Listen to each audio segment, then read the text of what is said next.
যেখানে তোমরা authentic Nepali cuisine try করতে পারবে, তাও আবার কলকাতায় বসে। আর তার সাথে এনাদের জুসিয়েস্ট মোমোগুলো কিন্তু একেবারেই ট্রাই করতে ভুলো না, আশা করি তোমরা নিরাশ হবে না। এবারের পুজোর শপিং করতে গিয়ে গড়িয়াহাটের একদম পাশের এই জায়গাটায় কিন্তু তোমরা একবার হলেও ঘুরে আসতে পারো। এবার বলি আমি কি কি ট্রাই করেছিলাম। প্রথমেই ওনাদের টিবেটান প্ল্যাটার, যেটা একটা ভেজ একটা নন ভেজ অর্ডার করে নিয়েছিলাম। তার সঙ্গে ছিল chilli garlic fried rice, chicken Schezwan momo আর ক্রিস্পি স্পিনাচ। এটা কিন্তু একেবারেই নতুন আইটেম ছিল আমার জন্য।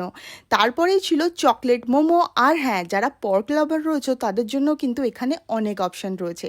যেহেতু আমি পর্কটাকে অ্যাভয়েড করি, তাই আমি এগুলোই এনজয় করেছিলাম। আমার তো বেশ ভালো লেগেছে এনাদের চিকেন শেজওয়ান মোমোটা।